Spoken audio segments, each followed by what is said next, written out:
Karar hisseleri malumunuzca benim elimde artık. %51. Hünkârımızın zekasına bir kez daha hayran oldum şehzadem. Demek hünkârımız bizim şirketimize işi verirken bir yandan da şirketin borsadaki hisselerini alarak ortağı olmuş. Hem de karar merciği. Şirketi hünkârımız değil, ben idare edeceğim. Şu ana kadar payitahtta yapılan faaliyetlerle alakalı son durum nedir? Şehzadem, hünkârımız Kerkük civarından bir miktar araziyi almamızı istedi. Çalışıyoruz. Bir de şirketin mesul müdürü olarak atama yaptık. Şu an hünkârımızın huzurunda. Kim? Mahmut Paşa'nın adını çok methettiler. Sultanımızın kız kardeşiyle evli olduğunu da öğrendim. Güvenim tamamlandı. Ben de kararımı imzalayıp hünkârımıza gönderdim. Siz ne yaptınız?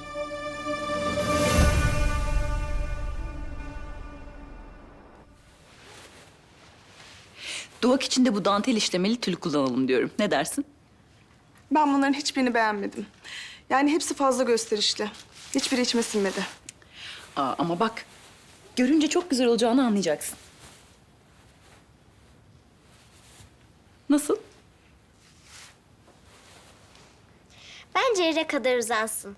Yürüdükçe Naime ablamın peşinden gelsin. Dediğim gibi hiçbirini beğenmedim. Hatice'cim, bence siz kendi düğününüze kendi duvağınız olarak hazırlarsınız bunu. Bu Naime'nin düğünü.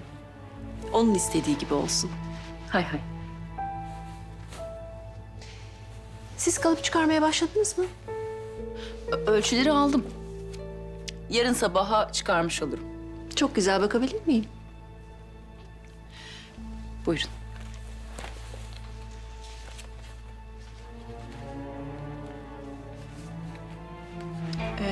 Bu ölçüler sanki biraz küçük gibi geldi bana. Yok sultanım. Olur mu öyle şey? Kızım, Naime Sultan'ın ölçülerini bir de sen al, bir yanlışlık olmasın. Emredersin sultanım.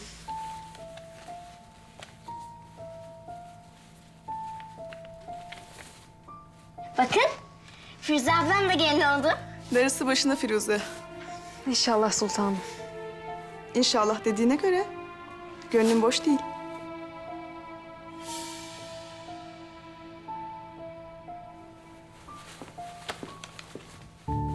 Sultanım, size geldi. Ver kızım.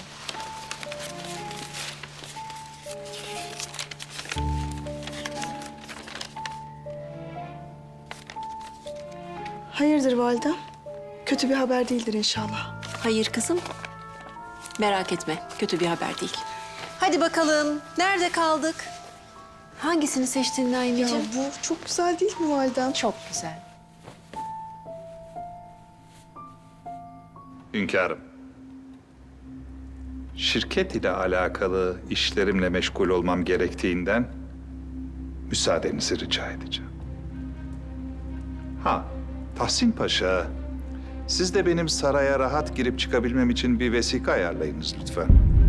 Çünkü malumunuz bu şirket işleri nedeniyle saraya sık sık gidip gelmem icap edecek. Buyurunuz. Buyurunuz.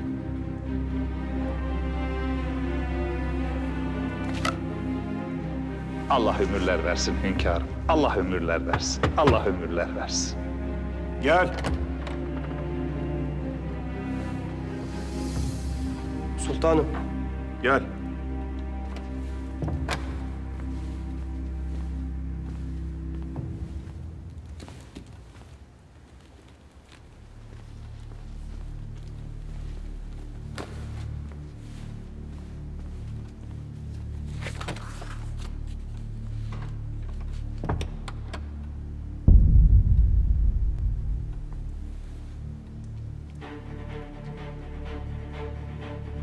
Alman şirketinden gelen mazbata.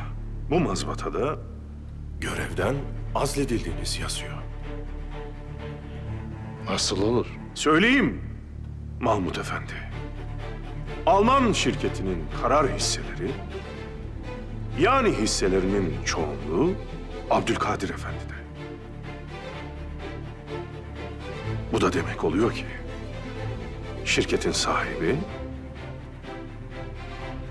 Sizsiniz. âlâ. Âlâ.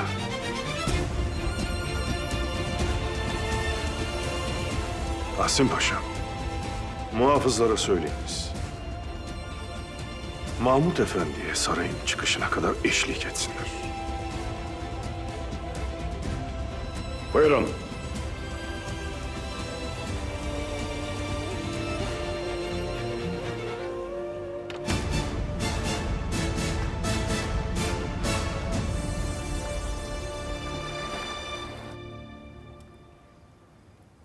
Seni neden öldürmek istiyorlar baba?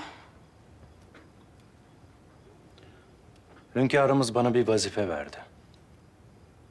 Öyle bir vazife ki kabul etmekle canımızı pazara çıkarmışız. Hünkârımızdan affınızı isteseniz.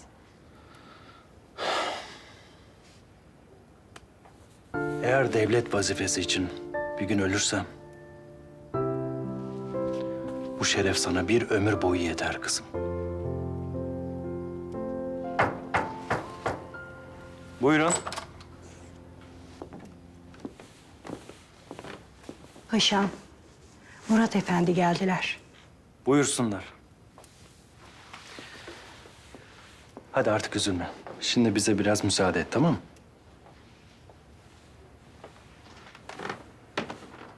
Hoş geldiniz. Hoş bulduk paşam. Buyurun.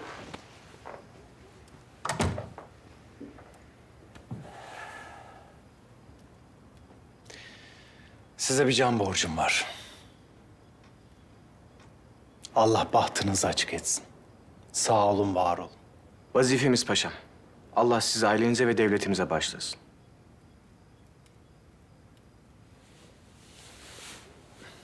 Kimmiş canımıza kastedenler? Bir malumat var mı? Kim olduklarını henüz bilmiyoruz. Büyük bir tertipte. Sizi evvelce takip ettikleri belli paşam. Güzergahınıza pusu kurmuşlar. Dertleri benim canım değil. Bana verilen vazifedir. Tekrar bir hamle yapabilirler. Emniyetiniz için muhafızların sayısını arttırmak elzem paşam. Haklısınız. Tedbir almak şart oldu. Ben saraya haber gönderdim. Muhafızlar yoldadır. Biz şimdi gidelim paşam. Bir malumat edinirsek sizi haberdar ederiz. Buyurun. Yolunuz açık olsun. Sağ olun paşam. Saraya gidelim de adamı sorgulayalım. Gidiyoruz ama saraya değil.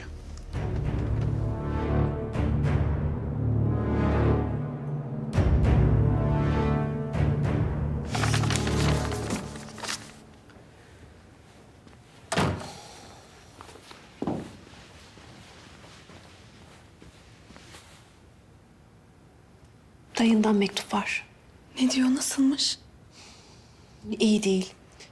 Yardım istiyor benden. Ya Ah Mehmet, ah. Haline acıyıp yardım etmemek mümkün değil. Lakin ben hünkârınıza ne derim? babam böyle bir yardımı katiyen kabul etmez. Ne yapayım ben şimdi Naime? Bir yanda kanım, canım, kardeşim. Diğer yanda baban. Ömrümü adadığım hünkârım. Zor bir karar, haklısın. Yani dayıma yardım etsen babamı çiğnemiş olacaksın. Etmezsen de aklın dayımda kalacak. Kendini kötü hissedeceksin. Kardeşimin ihtiyacı varken ben burada hiçbir şey yapmadan duramam böyle. Peki ya babam öğrenirse?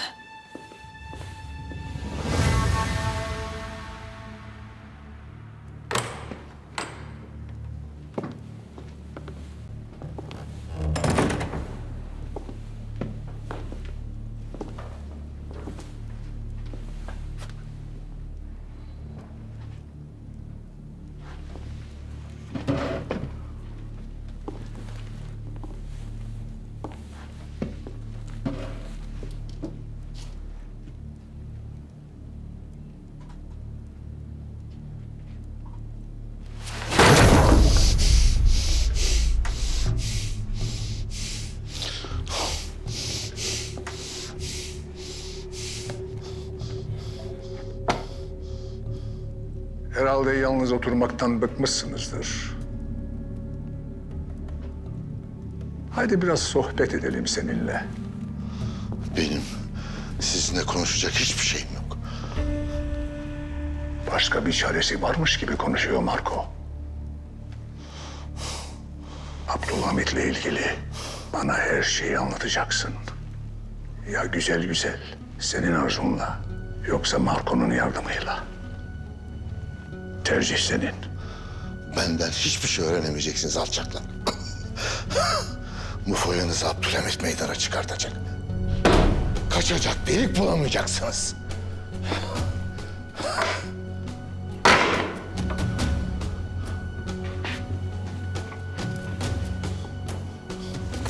Sen Gerfand, sen bana benim istediklerimi söyleyeceksin.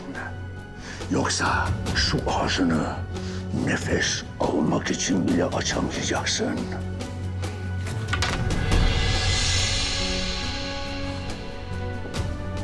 Ne yapacağını biliyorsun. Bu adam bizim için çok önemli. Şimdilik öldürmeyelim.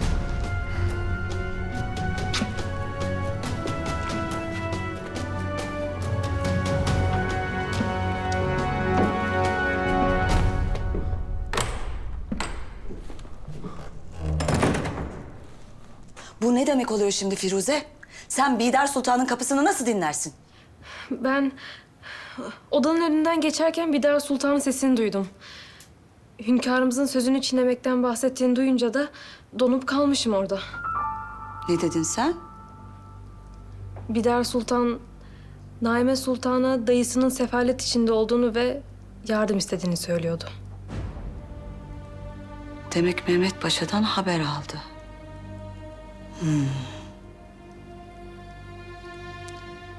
Bugün Naime Sultan'la kumaş bakarken bir mektup gelmişti. Yüzü bir anda allak bullak oldu sultanın. Demek ki kardeşindenmiş.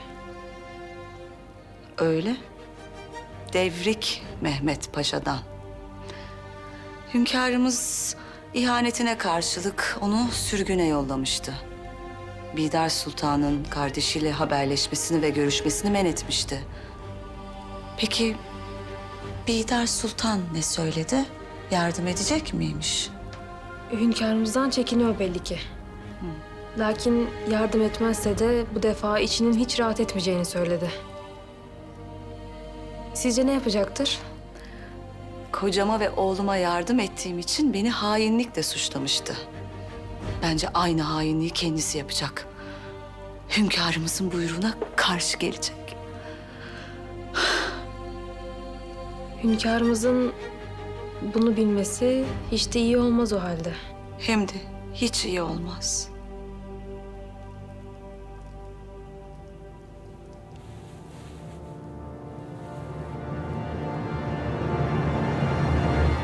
Gerfant Efendi ile tanıştım. Zannımca yaşlı birini bekliyordu. Başta tuhaf hareketleri vardı lakin şehzade olduğumu anlayınca rahatladı. Şirketin vaziyetini sordum.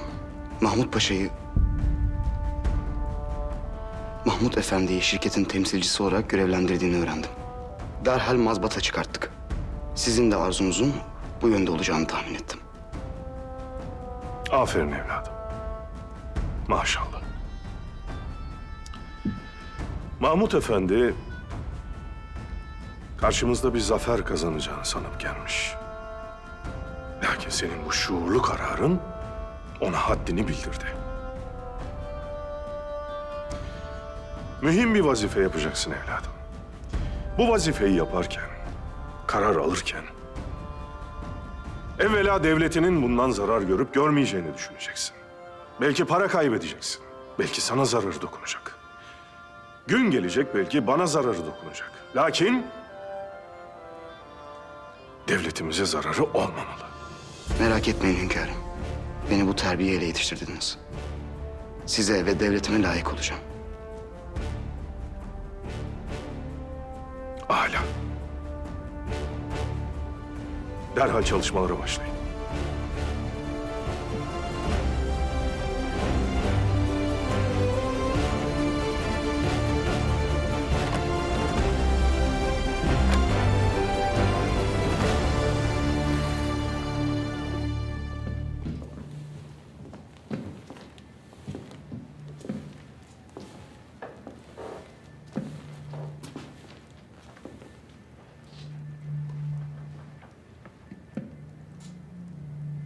Sana söyleyecekleri önemlidir demiştin. İstiyorsan ayrıltırım. Şimdi değil. İşimiz var. Dönüşte bakarız tekrar.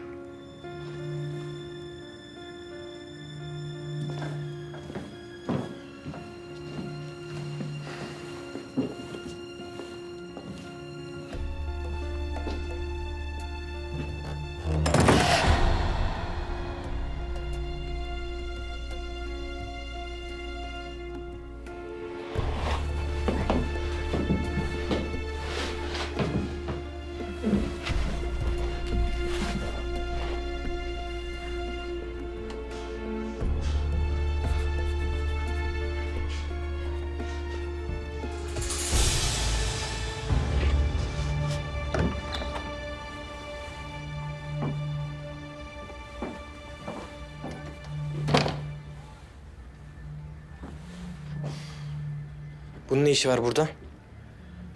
Sen çık.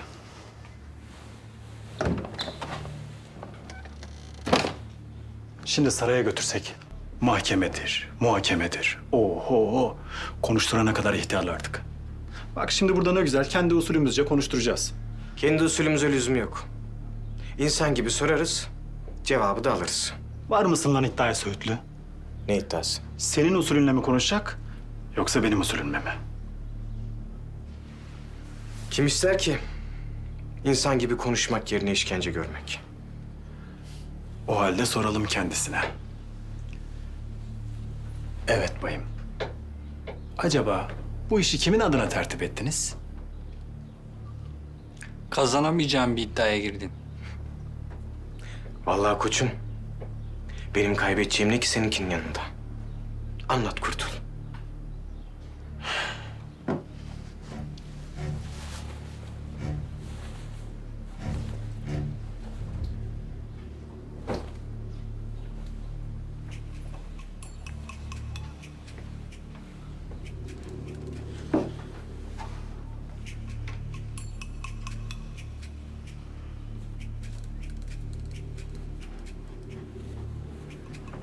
Evet.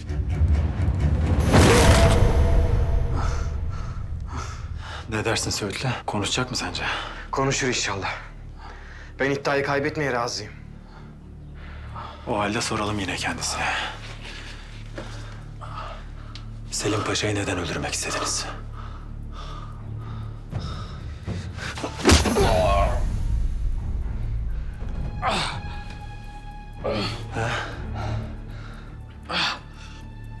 Petrol şirketinin başında olduğu için. İddiayı kazandın mı Söğütlü? Konuşmaya başladı. Daha ilk sualdeyiz Murat Efendi. Sual 2. Payitahta bir vagon dolusu hafiye geldi. Bu hafiyeler nerede toplanacak?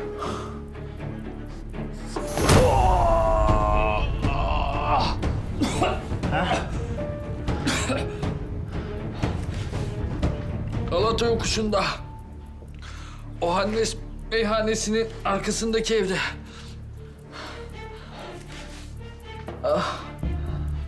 3. Şimdi ne yapacaklar? Öldüremezsek zaaflarını kullanırız Selim Paşa'nın. Siz kimsiniz lan? Payitahta neden geldiniz? Asıl amacınız ne?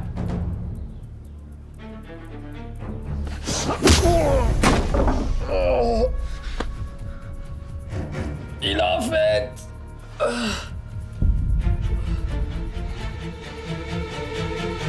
Ötmeye başladı. Su verin bana. Söğütlü sen şunu su ver. Ben de bir elimi yüzümü yıkayayım.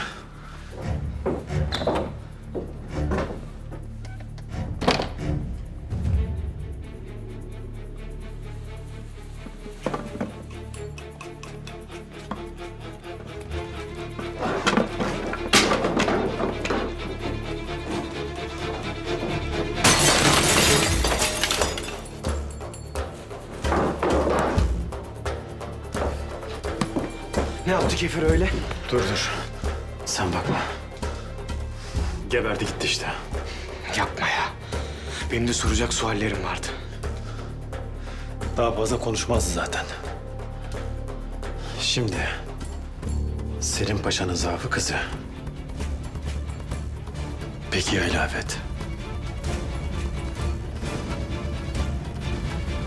Bu iş epey karıştı Söğütlü.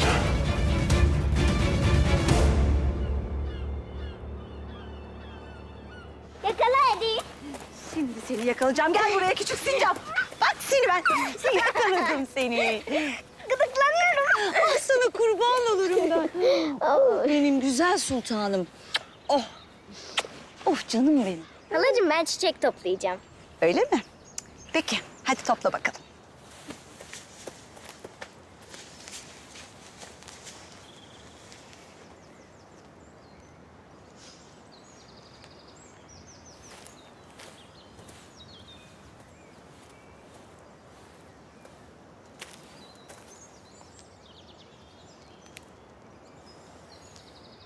Tatlılığına bak.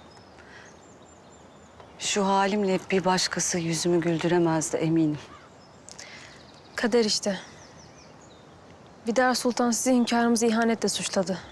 Şimdi kendisi de aynı imtihanın içinde. Bakalım o bu imtihanda muvaffak olabilecek mi?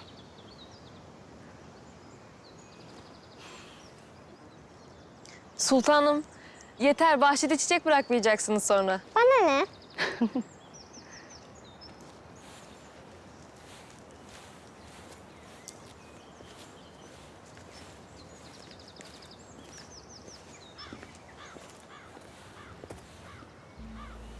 Sabahattin.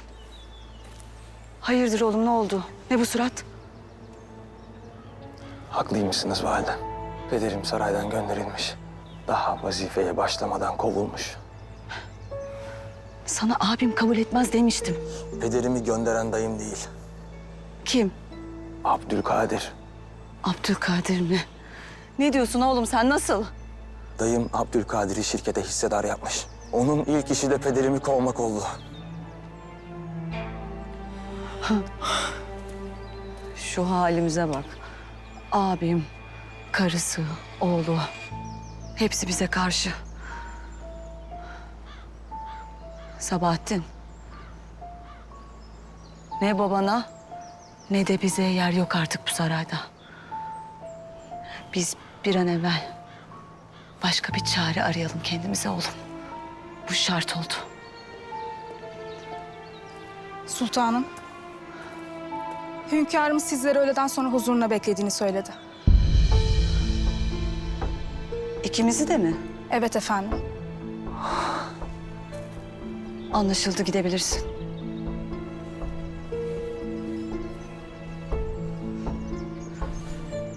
Bak, sana söylemiştim. Abim bizden bu sarayı, belki de payitahtı terk etmemizi isteyecek.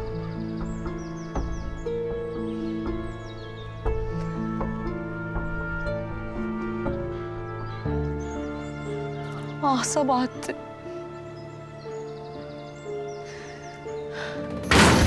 Koçbaşını bekleseydiniz. Murad'ın ayağı varken koçbaşına ne hacet?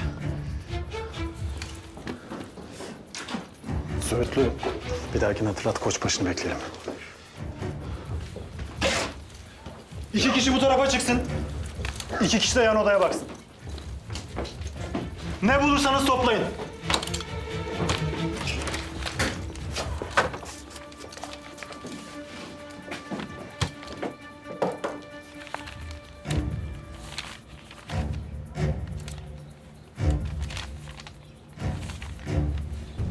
Vallahi pes.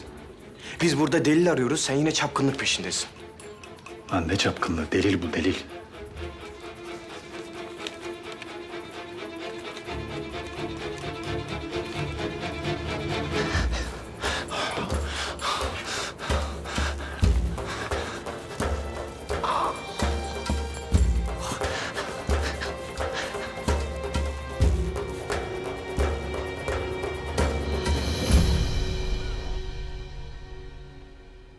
Hünkârım, bildiğiniz üzere Selim Paşa'ya suikast tertip edildi.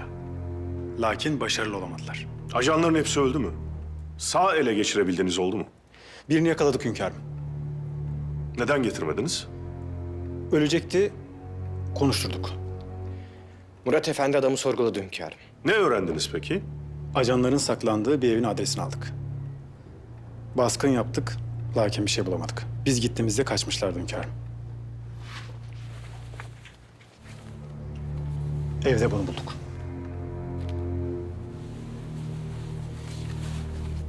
Selim Paşa'nın kızı. Dilşat Hanım. Selim Paşa'yı öldüremediler, şimdi onu kızıyla gafil avlamaya çalışıyorlar.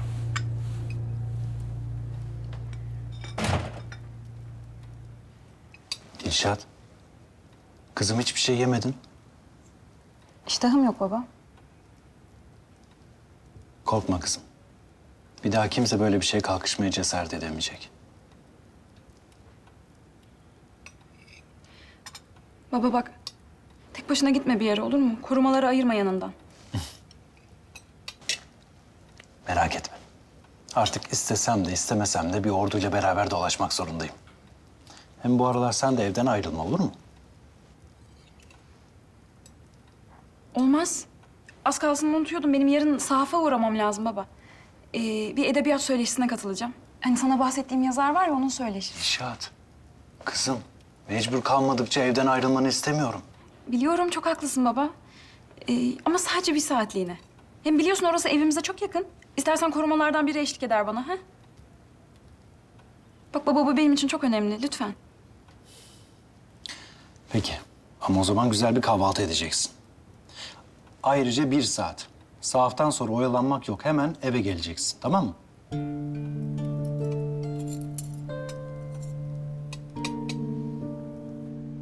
Yakaladığımız ajanın ağzından bir laf aldık. Hedeflerinde hilafet varmış. Birinci hedefleri. Artık nereden saldıracaklarını biliyoruz. Nasıl saldıracaklar? İslam milletleriyle bağımızı zayıflatmaya çalışacaklar. Mübarek mekanlarımızı, İslam şehirlerini karıştıracaklar. Din elden gidiyor diyecekler. Belki de bunların hepsini beraber yapacaklar. Bize iftira atacaklar. O sebepledir ki bu adamları çözmemiz şart. Hünkârım, adamlar karda yürüyüp iz bırakmayan cinsten. Biz eve baskın yaptığımızda hepsi çoktan kaçmıştı. Birkaç eşyadan başka hiçbir şey yok elimizde. Evde bulduklarınızı getirdiniz mi? Askerlere toplamalarını söylemiştim. Ne vardı? İlgimi çeken Sherlock Holmes romanları vardı. Onun dışında kullanılmış eşyalar, boş valiz ve gazeteler vardı. O halde bir de biz bakalım.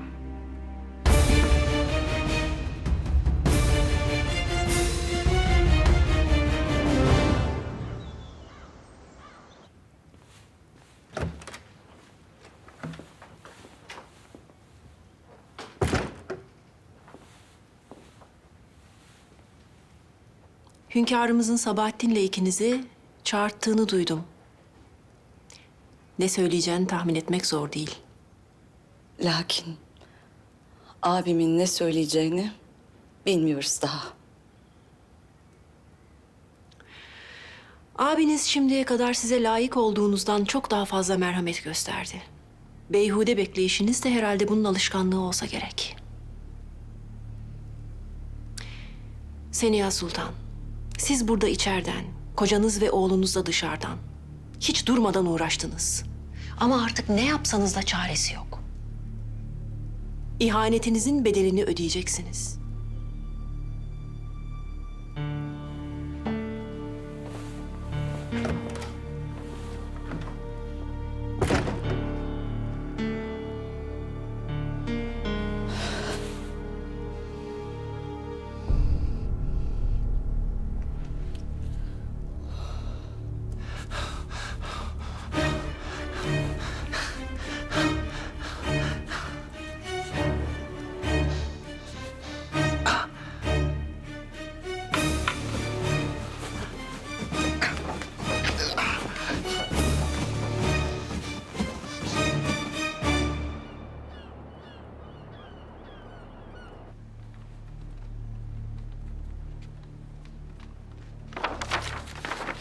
Hakkımızda yalan haber yazan gazeteleri okumalarına şaşmamalı.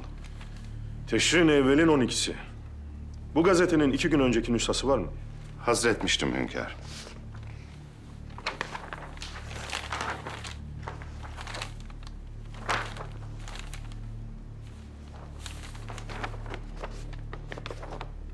Tahmin ettiğim gibi. Ev ilanları. Adamlar bu 3 evden birinde. Her evin önüne bir adam dikeceksiniz. Hangi adreste olduklarını bilmiyoruz ki hünkârım. O yüzden 3 adrese de adam dikeceğiz ya.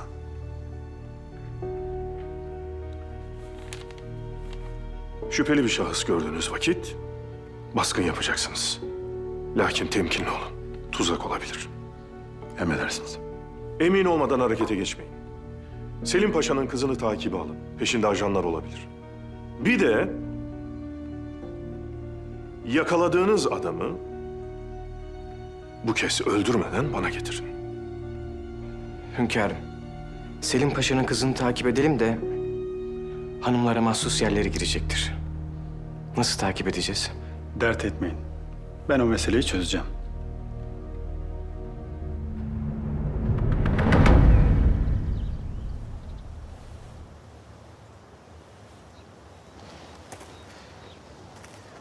Kıskanıyorum kitapları. Tüm vaktini onlara harcıyorsun. Şehzadem. Kitaplar benim en iyi arkadaşlarım. Benim de en güçlü rakiplerim. Malum. Artık seninle iyi arkadaş olma gayretindeyim.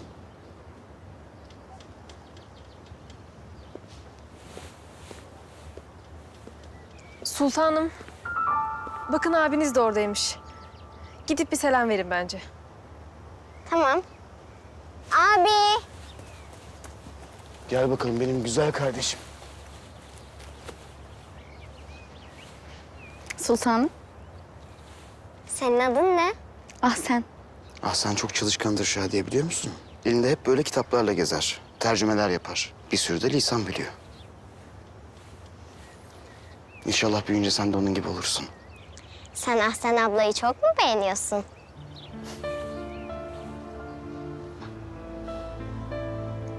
Çok beğeniyorum tabii. Çünkü o hem çok güzel hem de çok akıllı. Estağfurullah şehzadem. Teveccühünüz. Ahsen.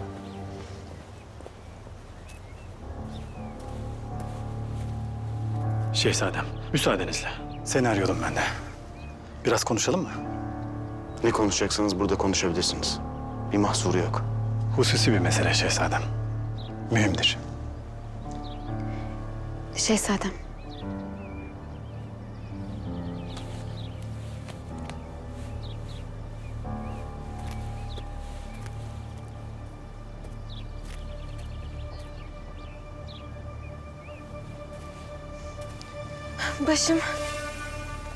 Başım dönüyor. Firuze. Firuze abla. Firuze. Firuze aç gözlerini. Firuze abla. Firuze. Nefes alın.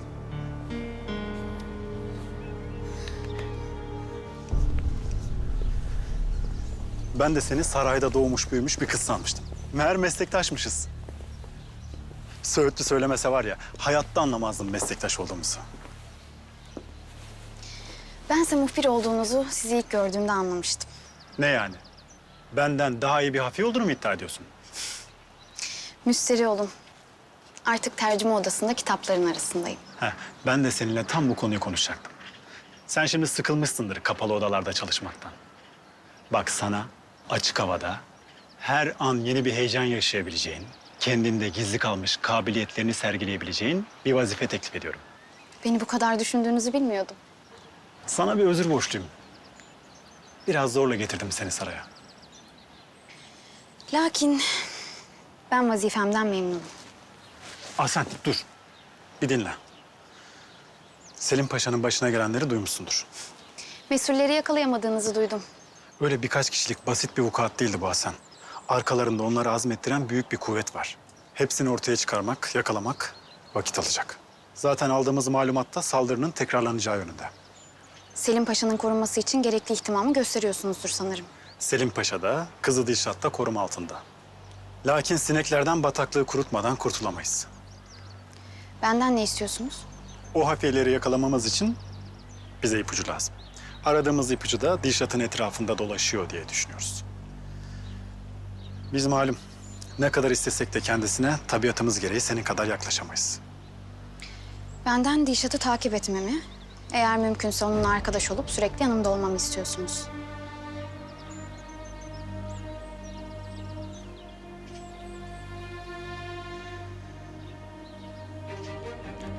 İçin.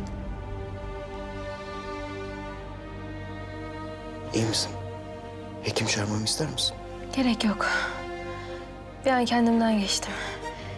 İyiyim şimdi. Sen bayılınca seni abim taşıdı biliyor musun? O çok güçlü biri.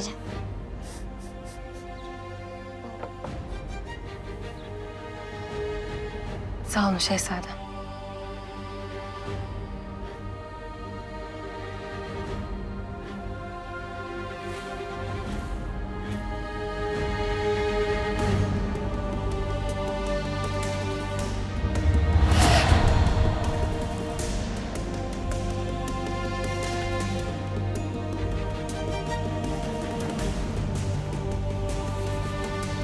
Darısı başına Firuze. İnşallah sultanım. İnşallah dediğine göre gönlün boş değil.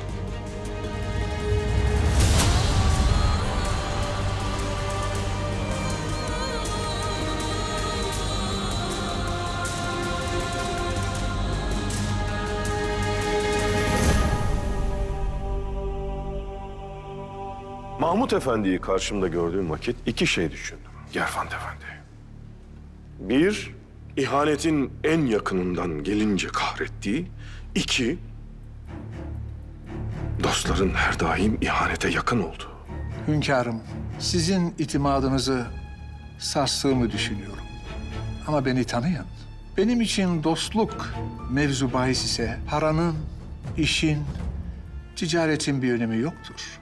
O halde söyleyiniz. Mahmut Efendi'yi hangi cüretle karşıma gönderdiniz? Hünkârım, olanlardan habersizdim. Mahmut Paşa'yı çok methettiler. Kim? İngilizler, İngiliz şirketleri, İngiliz bankaları. Biz iş yaparken bazı makineleri İngilizlerden alacağız.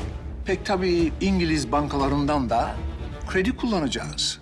Onlar şirketin başında Mahmut Paşa olursa kolay çalışacaklarını söylediler.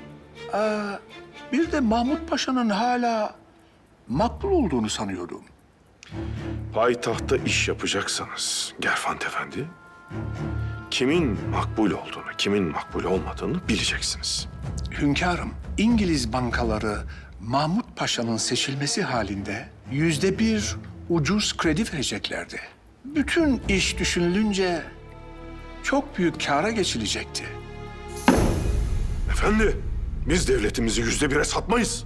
Devletimizin çıkarına ters düşecek bir iş olduğu vakit tedavüldeki bütün paraları getirin, bizi satın alamazsınız. Hünkârım, ben sadece gerçekleri söyledim. Mahmut Paşa'yı seçmemde kötü bir niyet yoktu. Öyle olsun Gerfant Efendi. Hakkınızdaki düşüncelerimi terse çevirecek şeyler yapmayınız. Hünkârım, zaten siz de müdahale ettiniz. Şehzadeniz Mahmut Paşa'yı vazifeden aldı. Şehzademin ferasetine itibarım var. Şehzademin kararıdır. Öyleyse çeviriniz Gerfant Efendi. Bakalım uçacak mısınız, düşecek misiniz?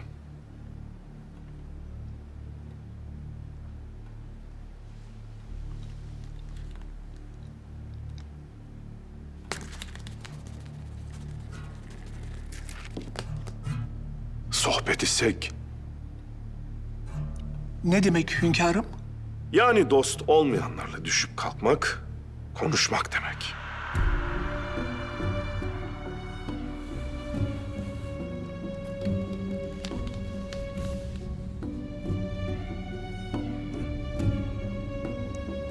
İnsanı aşağılara düşürür. Gerfant Efendi.